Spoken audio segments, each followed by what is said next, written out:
요한계시록 3장 1절부터 6절까지입니다. 같이 교독해서 읽어볼게요. 사대 교회의 사자에게 편지하라. 하나님의 7영과 7별을 가지신 이가 이르시되 내가 내 행위를 아노니 내가 살았다 하는 이름은 가졌으나 죽은 자로다. 너는 그 남은 바 죽게 된 것을 굳건하게 알아. 내 하나님 앞에 내 행위에 온전한 것을 찾지 못하였노니. 그러므로 내가 어떻게 받았으며 어떻게 들었는지 생각하고 지켜 회개하라. 만일 일깨지 아니하면 내가 도둑같이 이르리니 어느 때에 내게 이르는지 내가 알지 못하리라. 그러나 사대의 그 옷을 더럽히지 아니한 자 몇 명이 내게 있어 흰 옷을 입고 나와 함께 다니리니 그들은 합당한 자인 영고라. 이기는 자는 이와 같이 흰 옷을 입을 것이요 내가 그 이름을 생명책에서 결코 지우지 아니하고 그 이름을 내 아버지 앞과 그의 천사들 앞에서 시인하리라. 귀 있는 자는 성령이 교회들에게 하시는 말씀을 들을지어다. 아멘. 예, 예배 오신 분 환영합니다. 우리 서로 인사합시다. 안녕. 안녕하세요. 네. 아까 우리 하은이가 찬양하던 거였구나. 와, 그렇게 힘있게. 와, 대박.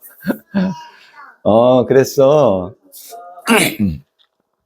네, 2025년 첫 주일인데, 네, 우리 하원이 덕분에 또 더 힘있게, 또 오늘 또 시작할 수 있는 것 같습니다. 오늘은요, 살았다 하는 이름은 가졌으나 죽은 자라는 제목으로, 말씀을, 나누겠습니다. 여러분, 어떻게 한 주간 여러분 잘 보내셨어요? 저는, 잘 지내지 못했던 것 같아요. 잘 지낼 수 없었던 것 같습니다. 그러니까, 이제 아내가 퇴근을 하면, 저를 만나면, 퇴근하고 좀 좋아야 되는데, 저를 만나면 이 사람이 계속 뭔가 열받아 있으니까, 아내가 쉴 수가 없을 정도로 제 상태가 그런 거예요. 정말 너무 열받고 화가 나서, 하루하루가 참 이렇게 좀 비참하고 참담한 기분이 들더라고요. 근데 그렇게 참담했던 이유 중에는요, 정말 우리 이 나라의 사법정의가 무너진 것에 대한 어떤 비통함, 그런 것 때문이기도 하지만, 지금 우리가 경험하고 있는 이 일련의 사태의 배경에 교회가 있기 때문이기도 합니다. 여러분 혹시 뉴스에서 우리 윤석열 체포가 불발되었을 때 그 탄핵 반대 시위를 하던 그 집회하던 곳에서 어떤 소리가 났었냐면 우리가 이겼다! 이런 소리가 났어요. 우리가 이겼다! 하고 그들이 소리를 질렀을 때 그 군중 속에서 혹시 아멘! 하고 터져 나오는 거 들어보셨나요? 그 군중 속에서 아멘! 하고 아주 소리가 터져 나왔어요.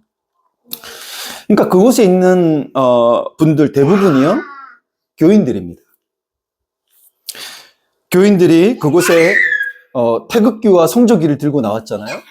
근데 그런 이유가 뭐냐 하면 탄핵 반대 시위 선동을 하는 그 선동의 중심에 그들은 정광훈을 사령관이라고 부릅니다.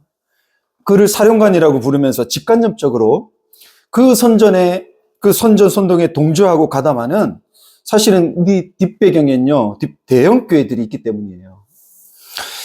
제가 선교단체 간사 시절 열심히 만나면서 가르쳤던 학생 한 친구가 이제 결혼 후에 남편을 따라 서울의 모 대형 교회를 갔습니다. 남편이 다니던 교회예요. 그러는데 거기서 제가 오랜만에 연락을 주고받고 하다 보니까 그 교회에서 태극기를 나눠준다고 하더라고요. 제가 그때도 좀 놀랐어요. 그때도 좀 놀라긴 했는데 최근 이 12.3 내란에 대한 이 기독교 안에서의 이상한 기류 괜찮아? 하민이 괜찮아? 놀랐어. 이 12.3 내란에 대한 이 기독교 안의 이상한 기류 어떤 이상한 선동질과 그 선동질에 대한 쇠뇌된 정도 제가 사실 뭐 그렇게 제가 막 여러 교회들을 들여다볼 뭐 그런 일이 있겠습니까? 근데 이번 이것 때문에 좀 들여다보게 되었는데 그 선동질에 세뇌된 정도가 이 정도까지인지 정말 몰랐어요. 이 정도까지 심각한지 몰랐습니다. 제가 우리나라의 최고의 신학대학교 뭐가 있습니까? 총신대가 있고 또 우리 양대 총신대하고 또 장신대가 있죠. 침신대는 거기에 안 속하. 저는 침신을 졸업했는데. 근데 정말 이 최고의 신학대학교라고 자부하는 장신대에 신약학을 가르치는 교수, 김철홍 교수라는 분이 있더라고요. 근데 이분이 최근에 정강훈의 초대로 이 사랑제일교회에 흑암 속에 나타난 빛이라는 주제로 강연을 했습니다. 여러분, 흑암 속에 나타난 빛이 누구예요? 우리가 복음서 요한복음에서 그 빛이 누굽니까? 예수님이시죠. 자, 흑암 속에 나타나는 빛이라는 주제로 이분이 강연을 했는데 강연 중에 윤석열의 계엄령을 두고 뭐라 얘기하냐면 흑암 가운데 있는 백성들에게 빛을 비춘 위대한 발걸음을 뗐다. 이렇게 말하니까 그 좌중에서 박수가 터져 나와요. 또 강연 중에 윤석열이 여러분 12.3 담화, 이 계엄령을 선포했던 그 내용 있죠. 이걸 그대로 읽어주는데요. 제가 한번 읽어드리겠습니다. 저는 북한 공산 세력의 위협으로부터 자유 대한민국을 수호하고 우리 국민의 자유와 행복을 약탈하고 있는 파렴치한 종북 반국가 세력을 일거에 척결하고 자유 헌정 질서를 지키기 위해 비상계엄을 선포합니다. 이 문구를 읽어주거든요. 이 교수님이. 근데 이 비상계엄을 선포합니다 하니까요. 이 말이 끝나기도 무섭게 좌중에서 아멘! 아멘! 하면서 막 박수가 터져 나와요. 정말 경악했습니다. 비상계엄을 선포한다고 하니 박수를 쳐요? 이게 지금 말도 안 되는 이런 일들이 이게 정상이 아닌 겁니다. 근데 이 교수는요, 계속, 이게 우리나라 최고의 신학교라고 하는 그 교수는 강연에서 또 이렇게 얘기해요. 우리는 지금부터 반국가 세력 척결과 선거 결과 조작에 모든 초점을 맞춰야 한다. 그러면서 분별력 없는 국민들에게, 우리 국민들 다 바보로 취급해요. 분별력 없는 국민들에게 이 윤 대통령의 이 계엄 선포의 의미가 무엇인지를 잘 설명해 줘야 된다. 그렇게 말합니다.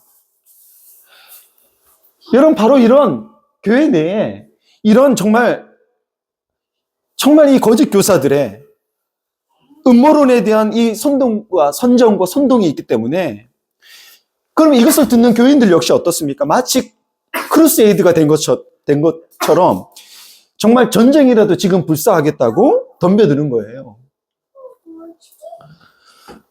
제가 이것뿐만 아니라 또 다른 몇몇 대형 교회들도 제가 보면서 얼마나 마음이 참담하던지요.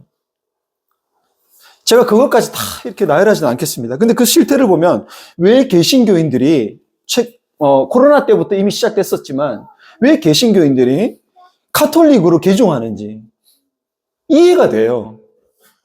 우리 나영 성도님 오빠 분도 카톨릭으로 개종하셨어요. 그죠?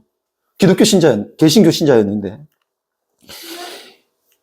정말 이런 일련의 사태들을 보면서 그런 마음이 정말 드는 거죠. 근데 우리가 오늘 읽었던 이 본문의 4대 교회도 마찬가지입니다. 이 4대 교회를 보면요. 이게 남의 일 같지 않습니다. 지금 작금의 교회 현실을 이 4대 교회를 통해서 똑같이 보는 것만 같아서 굉장히 두렵기까지 합니다. 여러분 보십시오. 이 4대 교회를 향한 우리가 지금 요한계시록의 앞에서 4개 교회를 살펴봤거든요. 오늘 5번째 교회입니다. 근데 이 4대 교회를 향한 주님의 평가가 뭡니까? 보십시오. 뭐라고 얘기합니까? 네가 살았다 하는 이름은 가졌으나 죽은 자로다. 이게 4대 교회에 대한 주님의 평가예요. 네가 살았다 하는 이름은 가졌지만 너의 실상은 뭐다? 죽은 자라는 거예요. 여기서 살았다 하는 이름에 대하여 웨스트민스터 신학학 신약학 교수님인 이필창 교수님은 뭐라 얘기했냐면, 이 살았다라는 것은 활기차다라는 의미를 은유적으로 표현한 것이고요. 또 여기서 말하는 이름이란 명성을 뜻한다고 해요. 명성. 그러니까 사대교회는 굉장히 활발히 모였던 교회예요. 활발히 모였던 교회이고요. 또 그 지역 사람이라면 이름만 대도 알 수 있는 굉장히 유명한, 명성이 자자한 교회라는 것입니다. 주로 여러분 어떤 교회가 이런 데 해당합니까? 대형 교회들. 그 시절의 대형 교회. 여러분 명성이 자자한 대형 교회들, 우리가 너무나도 잘 아는 대형 교회들이 있죠. 그 명성으로 인해서 사람들이 굉장히 거기에 많이 모이고 활발하게 활동을 하고, 그래서 살아있는 것처럼 보이는 교회들이 있습니다. 그러나 실상은 4대 교회처럼 여러분 죽은 교회일 수 있습니다. 그동안 요한계시록에 나오는 7교회 중 저희가 에베소, 서머나, 버가모, 두아디라 이 4교회를 우리가 살펴봤어요. 근데 이 교회들과 직간접적으로 연관되어 있으며 이 교회를 가장 어지럽혔던 것, 그 교회 내에 문제가 되었던 것이 뭐였습니까? 하나님 나라와 세속을 결합시켜서 성도들을 타협으로 이끈 니골라당이라는 영지주의였어요. 이게 계속 등장해요. 이게 직간접적으로 이 교회 내에 계속 영향력을 행사하는, 문제를 일으키는 여러분 그런 어떤 집단으로 계속 언급이 됩니다. 각 교회들마다 여러분 니골라당으로 인해 곤란을 겪거나 니골라당의 가르침과 선동에 빠진 사람들이 있었어요. 그것으로 인해 주님께로부터 교회들이 책망을 받았지만, 그럼에도 불구하고 이 앞에서 우리가 살펴본 이 4교회는요, 그 각 교회들을 향한 주님의 칭찬도 있었습니다. 그러니까 책망을 하셨지만 그러나 그 교회들마다 칭찬도 있었어요. 각 교회가 지닌 좋은 점들을 주님께서 인정해 주셨습니다. 그런데 오늘 우리가 보는 이 4대 교회, 5번째 교회인 이 4대 교회는요, 아무런 칭찬이 없습니다. 유일하게 이 4대 교회에서 유일하게 좋은 것이라고 할 만한 것은 뭐냐 하면 살았다 하는 이름, 즉 유명한 교회라는 명성이에요. 유일하게 이 교회에 있는 건 명성. 근데 이건 역시 빛 좋은 개살구에 불과했습니다. 왜냐하면 살았다 하는 이름은 가졌으나 죽은 자라고 주께서 평가하시기 때문이에요. 그렇게 평가하시는 이유는 주님께서 그들의 행위를 아시는데 그들의 행위에서 온전한 것을 찾지 못했기 때문이라는 거예요. 그들의 행위에서 온전함을 볼 수 없었다는 것이죠. 주님이 그들에게서 찾아볼 수 없었던 온전한 행위가 무엇이었을까요? 그 행위가 무엇인지를 오늘 이 본문 안에서는 구체적으로 언급하지 않습니다. 그러나 우리가 오늘 여기 언급되어 있지 않다고 해서 그 행위가 무엇인지 우리가 전혀 알 수 없는 건 아니에요. 왜냐하면 7교회에 보내는 편지 전체, 그 편지 전체의 맥락을 우리가 살펴보면 그 행위가 무엇인지 우리가 유추해 볼 수 있습니다. 여러분 당시 이 계시록의 수신자인 7교회가 놓여 있었던 그 시대적인 상황은 거의 동일하죠. 그죠? 그 시대적인 상황 속에 놓여 있었던 그들의 처지는 비슷합니다. 근데 우리가 계속 지금까지 이 앞에서도 4교회를 살펴보면서 그 시대적인 상황이 어떠했는지 우리가 계속 성경을 통해서 이 계시록을 통해서 살펴봤는데 그 시대가 어땠습니까? 정치적으로는 황제 숭배가 강요된 시대였고요. 그리고 경제적으로는 길드마다 이 상인 조합인 이 길드마다 그 길드마다 섬기는 주신이 있었어요. 근데 그 주신을 숭배하는 것이 대세였던 시대였습니다. 즉 황제와 길드가 정치적으로 경제적으로 그 사회를 지배하는 권력이었던 거죠. 그들이 권력이었어요.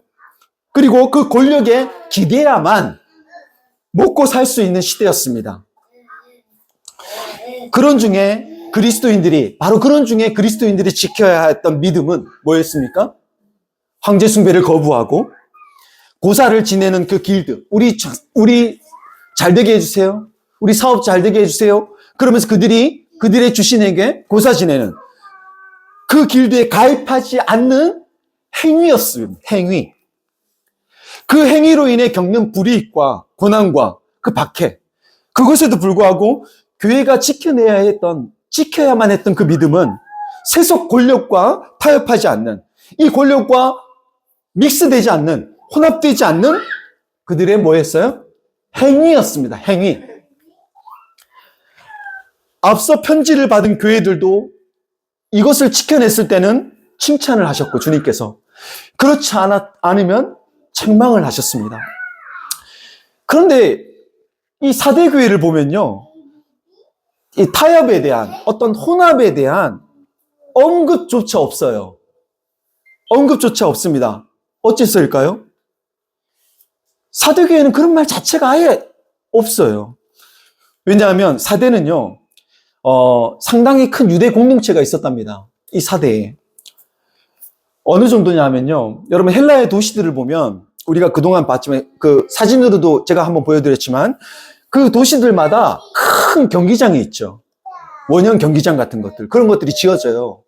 근데 사대에 있는 유대인들이 이 경기장 옆에 회당을 지었는데요, 그 길이가 축구장 정도의 길이였다고 합니다. 그 당시에 축구장 정도의 길이, 회당이. 그러니까 학자들이 뭐라 얘기하냐면, 그 회당이 고대의 가장 큰 회당 중에 하나였대요. 이 사대에 있는 이 유대인들의 회당이. 여러분, 우리나라에서 가장 큰 교회는 어디입니까? 여러분 아는 분. 여의도 순복음교회잖아요? 굉장히 유명하죠. 전 세계적으로. 크리스마스 때, 이번 크리스마스 때 보니까 이 여의도 순복음교회 누가 갔습니까? 여당 대표들과 야당 대표가 똑같이, 저는 되게 실망스러웠어요. 여기 여당 대표는, 근데 야당도 똑같더라고요. 저는 야당 대표는 좀 작은 교회 갔으면 했어요. 그런데 둘 다 똑같이 여의도 순복음교회를 찾아가서, 여기 보십시오. 권선동. 정말 얼굴도 보기 싫은데, 이 사람이 강릉에 정말 교인들에게 전 너무 부끄러워요.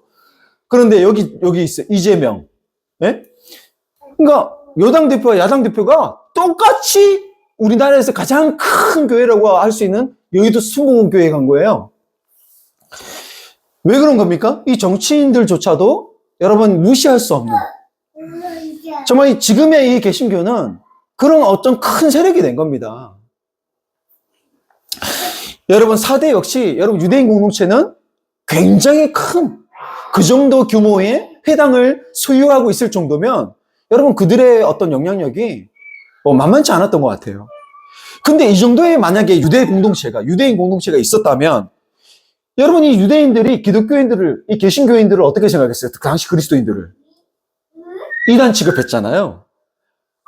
그들을 그렇게 반기지 않았어요. 근데 이 정도의 유대 공동체가 있었다면 이 유대 공동체로부터의 핍박이 있던가? 그죠? 그들로부터의 핍박이 있던가? 아니면 이 유대 공동체에 대해 우호적인 로마로부터의 박해가 있던가 해야 하는데, 이 사대 교회는 그런 일을 당했다는, 이 사대 교회가 그런 일을 당했다는 말들이 일체 없습니다. 그래서 아마도 이 사대 교회는 지역사회에서 가장 큰 세력이었던 이 유대 공동체와도 잘 지냈던 것 같고요. 또 그 도시의 유력한 정치, 경제 지도자들과도 아주 꺼리낌 없이 잘 지냈던 것 같습니다. 정말 잘 지내고 있어. 잘 지냈던 것 같아요. 그러니까 이 말은 뭐냐 하면, 어떤 반대나 어떤 부딪힘도 없이, 이들이 그리스도인인데 이들이 어떤 반대나 부딪힘도 없이 아주 세상과 아주 편안한 관계를 유지했다는 거예요. 자, 이것이 가능한 것은 딱 하나입니다. 괜찮아요. 괜찮아요. 이것이 가능한 것은 딱 하나예요. 그 뭐냐 하면, 앞에 여러 교회들은 타협을 주님께서 지적하시죠. 그런데 지금 사대교회가 아예 이런 말들이 일체 없다는 것. 다른 여러 교회들은 그런 말들을 주님께서 하시거든요. 근데 이런 말들이 일체 없다는 건 뭐냐 하면, 타협을 뛰어넘는 교회의 세속화. 그러니까 신앙생활의 가치나 목표가 세속과 완전히 같아졌기 때문에 전혀 불편한 것이 없는 거예요, 이 교회가.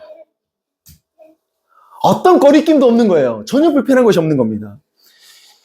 그러니까 이 사대 교회는 타협을 조심하라고 경고하기도 부끄러울 만큼 이미 철저하게 세속화되어 있었던 교회입니다. 그럼에도 불구하고 여러분, 이 사대 교회는 그간의 활발한 사회 활동을 통해 쌓아온 명성은 있어서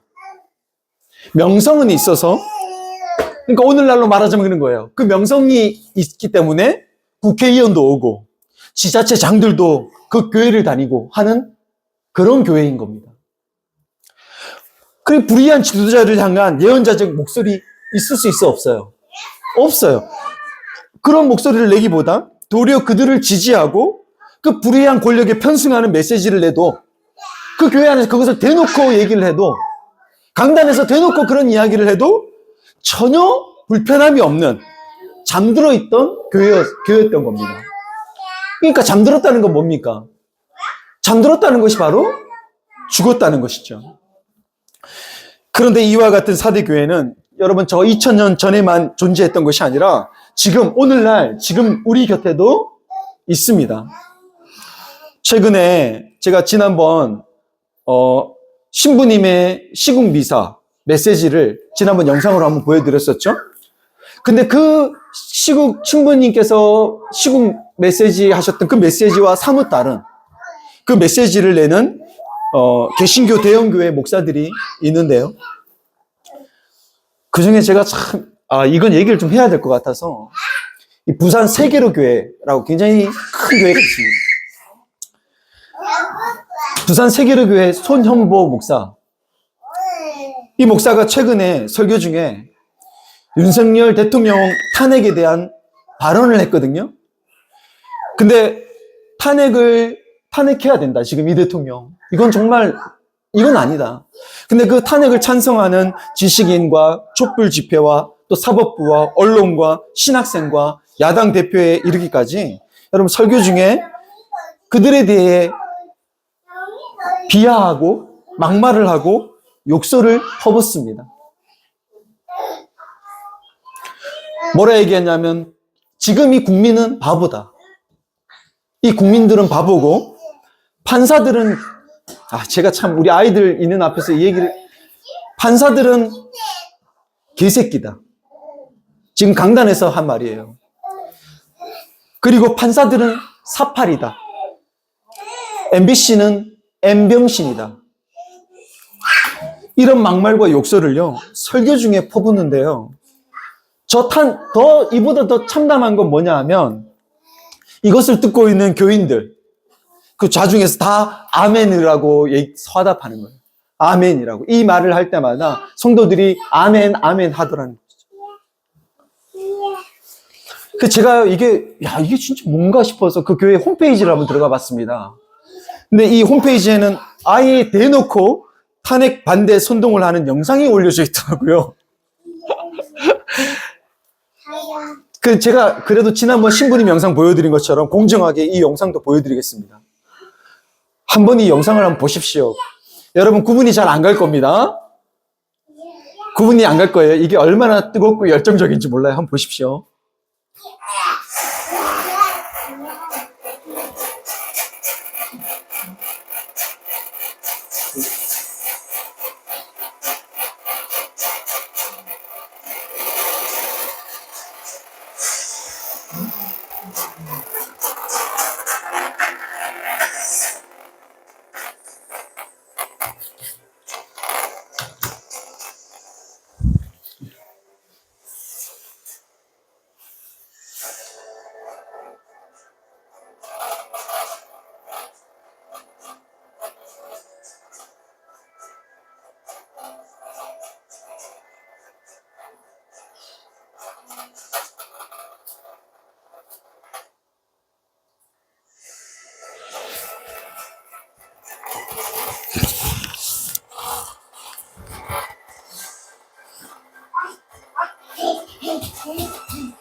여러분, 여기서 말하는 정의가 뭡니까? 그리고 반국가 세력, 지금 이 모든 것들을 무너뜨린 반국가 세력이 도대체 누구예요? 뭐예요? 근데 이걸 얘기하면서 정말 너무 교묘한 건 뭐냐면, 정말 우리나라가 정말 어려웠을 때, 정말 나라를 위해서 기도했던 우리의 손조들이 있죠. 믿음의 손조들이 있잖아요. 우리나라에도. 근데 그들을 끌어다가 자기들의 논리를 정당화하는 것으로 삼아요. 너무 비열해요. 근데 이걸 보면 여러분 어떤 마음이 드냐면요. 이게 음악이 지금 이게 오늘 소리가 제대로 안 들려서 그러는데 굉장히 웅장하고 뭔가 지금 굉장히 비상사태고 이 나라의 근간을 진짜 반국가 세력들이 여기서 반국가 세력 누구겠어요? 국민들 그리고 민주당 그 반국가 세력인 거죠. 대통령 빼고. 근데 지금 이 난리와 이 상황을 만드는 건 누굽니까?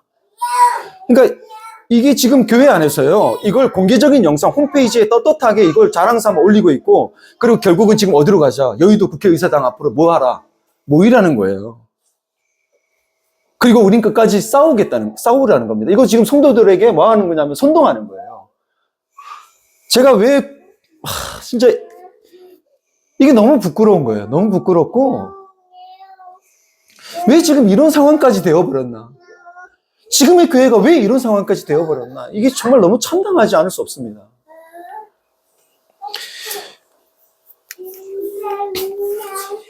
여러분 이 영상만 보면요 아마 정말 모르는 분들은 이 목사가 얘기하는 대로 이런 영상을 만든 대로 맞아 지금 반국가 세력이 존재하고 그들 때문에 우리가 위기에 빠졌으니 우리는 강하면 달려가서 우리는 기도해야 돼 이런 성도들이 있어요. 성도들은 그렇게 알고 그렇게 행동합니다. 근데 이게 뭡니까? 이게 바로 거짓의 위력이에요. 거짓의 위력. 근데 그 어떤 행위보다 주님이 미워하시는 악한 행위는 거짓입니다. 왜곡시키고 비틀어서 잘못된 이야기 그것이 마치 사실인 것처럼 이 거짓이죠. 요한계시록에서 말하는 옛뱀 곧 사탄이라고도 하고 마귀라고도 하는 자를 예수님은 복음서에서 뭐라 얘기합니까? 그 마귀는 뭐다? 누구다? 거짓말쟁이요? 거짓의 아비라고 말합니다. 거짓의 능통이에요. 거짓의 능통한 이 거짓이 힘을 얻게 되는 것은 뭐냐 하면 그것이 정의를 위한 것이라고 믿을 때 더 힘을 얻습니다. 정의를 위한 것이라고 믿으면 그것이 참인지 거짓인지를 우리가 어떻게 분별할 수 있겠어요? 정의를 위한 것이라고 내걸고 하는데 거짓말을 하는데 그게 이게 진짜 참인지 거짓인지 우리가 분별할 길이 별로 없잖아요. 그런데 그걸 분별할 수 있는 길 주님께서 이렇게 말씀하십니다. 주님은요 4대 교회를 보시면서 이 4대 교회의 믿음을 논하지 않습니다. 이 4대 교회를 향해서 너희의 믿음에 대해서 따지지 않습니다. 자, 주님은 그들의 뭘 따져요? 그들의 행위를 놓고 따집니다.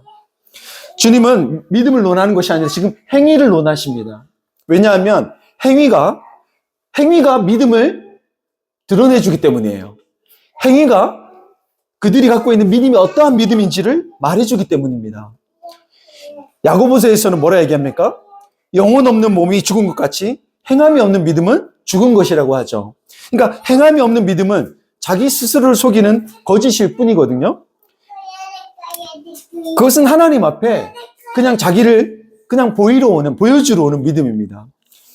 하나님께서 여러분 이사야를 통해서 이것을 아주 절절하게 말씀을 해주시는데요. 이사야에서 하나님 이렇게 말씀하십니다. 너희가 내 앞에 보이러 오니 이것을 누가 너희에게 요구하였느냐. 내 마당만 밟을 뿐이니라. 헛된 재물을 다시 가져오지 말라. 분향은 내가 가증히 여기는 바요. 월삭과 안식일과 대회로 모이는 것도 그러하니 성례와 아울러 악을 행하는 것을 내가 견디지 못하겠노라. 내 마음이 너희의 월삭과 정한 절기를 싫어하나니 그것이 내게 무거운 짐이라. 내가 지기에 곤비하였느니라. 자, 너희가 손을 펼 때에, 이게 뭡니까? 예배 드린다는 얘기거든요. 너희가 손을 펼 때에 내가 내 눈을 너희에게서 가리고 너희가 많이 기도할지라도 내가 듣지 아니하리니 이는 너희의 손에 피가 가득함이라. 너희는 스스로 씻으며 스스로 깨끗하게 하여 내 목전에서 너희의 악한 행실을 버리며 악행을 그치고 선행을 배우며 정의를 구하며 학대받는 자를 도와주며 고아를 위하여 신원하며 과부를 위하여 변호하라 하였느니라. 여러분, 주님은요, 지금 이 보여주기식의 이 가짜, 거짓된 이 믿음을 뭐라 얘기하십니까? 그것을 하나님의 그 성전에 마당만 밟는 일이라고 말씀하십니다. 그리고 그것이 나에게 무거운 짐이라고까지 말씀을 하십니다. 그럼 나에게 너무 무거운 짐이다. 그러니까 하나님께서 권력의 편에 선 정의가 아니라 약자를 위한 정의. 여기 나오는 이 학대받는 자, 고아들과 과부 다 약자예요. 사회적 약자. 그들을 위한 정의를 구하며 그들의 인권을 위해 너희가 변호하지 않는다면 아무리 많은 너희가 드리는 그 재물, 성대한 집회, 그 성회들, 그렇게 너희들이 그 성대한 집회를 하면서 나를 찾고 나에게 기도하고 나를 예배할지라도 내가 너희에게서 뭐 하겠다? 내 눈을 너희에게서 가리울 것이고 너희가 그렇게 기도할지라도 나는 듣지 않는다라고 분명하게 말씀하십니다.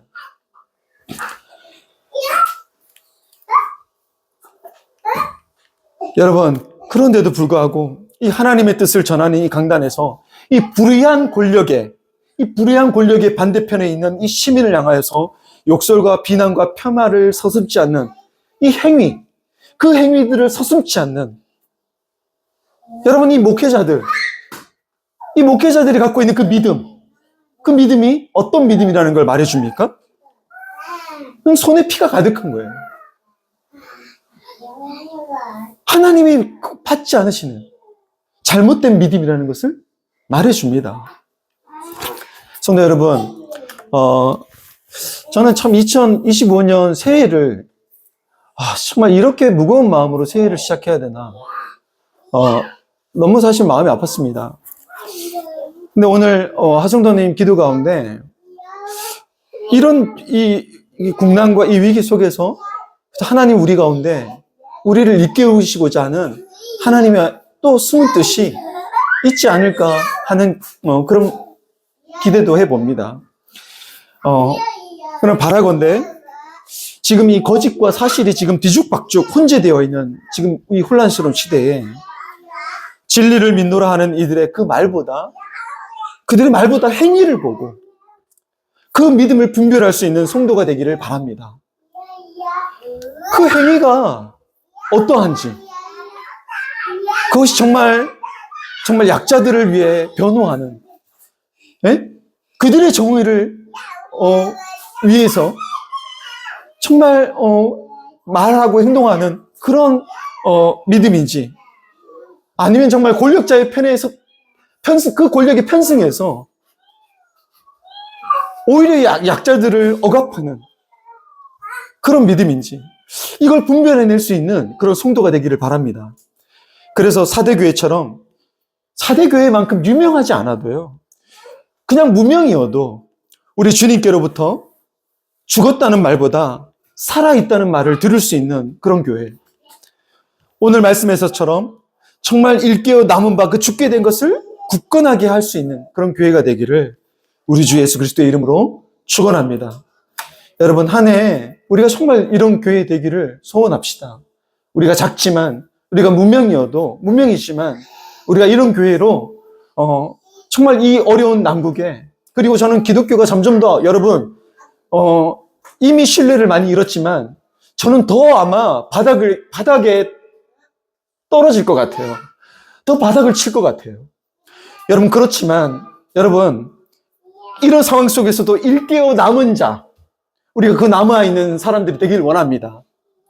그래서 이 죽게 된 이 상황을 다시 정말 이 남아있는 이들이 정말 무명이지만 별 힘이 없어 보이지만 정말 그런 교회들을 통해서 다시 이 하나님의 진리를 굳건하게 다시 세울 수 있는 그런 저와 여러분이 되기를 간절히 기도합니다.